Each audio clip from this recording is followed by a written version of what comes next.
Hey everybody, welcome back. This is Radical Dreamer Steve, and today we're talking about the two most iconic Mega Man series, the original series and Mega Man X. We're going to go through a series of rounds to figure out which series is better. And by the end of the video, we will have one mega winner.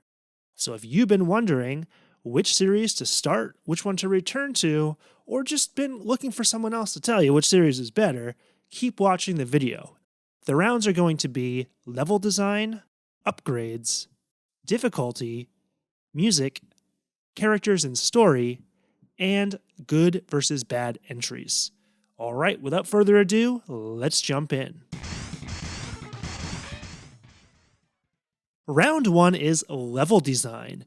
Both series have amazing level design, and the setup is very similar. With most Mega Man games, you go through a stage with a series of platforming elements, tons of enemies to kill, occasional puzzles, until you finally reach those double doors that lead you to the final boss of the stage.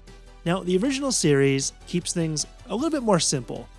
The levels are really tight, with very few branching paths in hidden rooms, and this really allows Capcom to tailor each part of the stage pretty much to perfection, and really allows you to have an optimal player experience.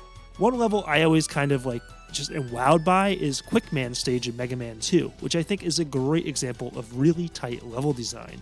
It's a stage where pretty much you're falling down half the time and need to evade killer lasers that are pretty much instant kill, so it's just like a suicidal run so you can finally get to the end of the stage. And when you first play this stage, it's going to seem impossible, but once you get used to it and know how to get through it, it's just so much fun to kind of dodge the lasers and stuff. And really, there's kind of an arcadey feel to the original series. Now, the Mega Man X games, on the other hand, take that amazing stage design and just kind of crank that to 11. The X stages are much faster paced, and they have a lot more kind of wall climbing and obstacles, and a lot more acrobatics, and that includes your fingers. Like, after playing the X games for a couple hours, my fingers actually kind of hurt because of how tight the controls are and how crazy the games are. The other change is that the levels tend to be a bit more complex. There's more hidden rooms and paths, which lead to some permanent upgrades, armor, and even some health upgrades and stuff like that. So there is more incentive to explore. However, this exploration doesn't hinder the kind of core level design that made the original series so great. And so I have to give the first point to the Mega Man X series for just adding that level of depth and intensity to the stages without losing the essence of the franchise. Round 2 is upgrades. Now, by upgrades, I'm referring to both the abilities that Mega Man gets from beating bosses, as well as armor and permanent upgrades, so like health and stuff like that. Let's start with the original series again. The power-ups are really amazing, and I absolutely love some of them. Like, for instance, Mega Man 9, which is actually not one of my favorite Mega Man games, has probably the coolest power-up, in the black hole power-up that kind of just sucks in enemies. Like, that's just so much fun to just watch enemies kind of get sucked into it and then just disappear into oblivion. But my only complaint is that with the first 6 games on the NES, because of the hardware limitations, especially with the controller, you constantly have to flicker through menus to kind of get power-ups. To use the upgrades. And when an upgrade runs out, you need to kind of have an MP upgrade to fill it up, which means, again, going back into your menu, switching to the buster, going back to the power-up. And this results in me not using the power-ups as much in the original series. I pretty much just save them for bosses. And that kind of hinders some of my love for the power-ups in that series. The Mega Man X games, on the other hand, have very similar power-ups, but they also add armor and permanent upgrades. With the power-ups, thanks to starting on the SNES instead of the NES, you can just cycle through your power-ups using the L and the R buttons, and that's the same with all the modern games as well. I'm still not really sure why Capcom hasn't given you this upgrade for the first 6 games. Seems like a great quality of life update. Anyway, Mega Man X also adds different armor and different power-ups and to find in the stage. For instance, you can get helmets and boots that can increase your defense and allow you to blast easier in the air. And then you can also get health upgrades and E-tanks. They're not called E-tanks in X, I kind of forget what they're called, but basically you can find tanks to store more life for bosses.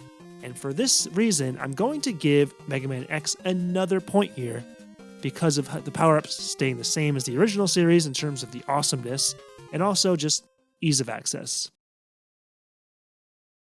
Round 3 is difficulty. Now, Mega Man games are pretty much all known for being very difficult, and in fact, I would argue that that's actually part of the appeal. People that like Mega Man want a more intense experience. And the people that I know that really don't like Mega Man just find it overly difficult and frustrating. Now, the original series is definitely tough, but the thing is, when you know which power-up to use, bosses tend to go down pretty quickly, and E-Tanks are not usually all that hard to find. I find Mega Man 4 a little bit easier than the others because of how just freaking overpowered the charge shot is in that game, but I think most Mega Man games have a very optimal difficulty that will satisfy players that are very good at platforming and want that challenge, but also still be welcoming to new players who might prefer just to use the fact to go through the game and beat the bosses in the easiest order possible. The X games, on the other hand, tend to have that same difficulty. However, there's an added difficulty in needing to find the armor and the upgrades to successfully beat the game. I think you can get away with missing some of them, but if you're missing the armor especially, it makes it very challenging to beat the later bosses, and especially Sigma. I remember being really frustrated trying to beat Sigma in X1 and having to kind of like replay stages and stuff to get those upgrades. That could be a pro to some, kind of having that, that replayability and having to kind of go through those stages again, but for me it was a little frustrating. It took me out of the action. So I think the difficulty is more optimized in a kind of more arcadey, accessible way with the Mega Man original series. So I'm giving Mega Man, the original series, a point. Round 4 is music. Music is amazing in both series, and it's sort of just something that Mega Man is known for. In my opinion, the original series has some of the catchiest 8-bit music ever made. I'm mind blown that Capcom was able to make such catchy and complex tunes on such limited hardware as the NES. And in my opinion, the first 6 Mega Man games, although they all have really good music, I think the first 6 Mega Man games have some of the most iconic music of all time. And you see a ton of it covered on YouTube, and it's just so catchy. It gets stuck in my head all the time. Mega Man X has more of a synth and guitar-laden soundtrack. It's a bit more hardcore.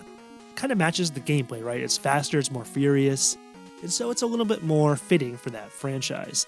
And I do love the music in X games. Even an entry like X6, which I do not like at all, has amazing music. But the thing is that it's kind of less catchy to me as a whole. I think there's a handful of games that have really great soundtracks like X1, X4, X6, and even within that though, I still find myself more drawn to the simplicity and the catchiness of those 8-bit soundtracks from the original series. So in my opinion, I just prefer the music in the original series. This is a little bit subjective, but this is my video at the moment, so I'm going to give this point to the original series. Round 5 is characters and story. In the original series, other than Mega Man 10 where you can play as Proto Man or Bass, you're pretty much just playing as Mega Man in all of the games. There are side characters like Roll and Dr. Light and Dr. Wily, and they all kind of play out like Saturday morning cartoons, which, has a lot of charm to me. I feel like the characters never take up too much spotlight, the story's never too in your face, and the games know exactly what you want to play more Mega Man. The X games, on the other hand, had a much deeper plot, and they tried to get into some like societal commentary and stuff. And unlike the other series, there's actually a couple other playable characters. The better one definitely being Zero. I actually prefer to use Zero in Mega Man X4 and 5. And then Axel comes in X7 and X8, and I don't know, I don't care about those games that much, so a little bit harder for me to care about Axel, but maybe he has his fans out there, and you can give me a shout out if you're an Axel fan. So yeah, and so having Zero as a playable character is really amazing, but the plot, in my opinion, is just a bit too in your face. There's moments you have to watch it for 30 seconds to a minute, and I just don't care about the plot in Mega Man, personally. And that leaves the kind of Robot Masters and the Reploids. To be honest, I really like both. The Robot Masters are just so memorable, especially, so I watched the cartoon as a kid, so the Mega Man 1 Robot Masters like Cutman and Gutsman just stand out to me. And then there's some that I just really like Quickman and Snake Man and Slash Man, just some really cool designs. And the Reploids, on the other hand, definitely look more intimidating, and I like that they're scaled to size. For instance, some of the bosses in the original series, they just looked exactly the same size as Mega Man, pretty much. But in X, sometimes you're fighting these gargantuan Reploids, like Blizzard Buffalo in Mega Man X3, who takes up like a quarter of the screen, and you're like, whoa, I have to beat this big guy? This is crazy. So I really like that. And so I'm actually going to have to give this a tie here. I really like the story better in Mega Man, the original series, and I like that the simplicity is there and that it's never bogging me down.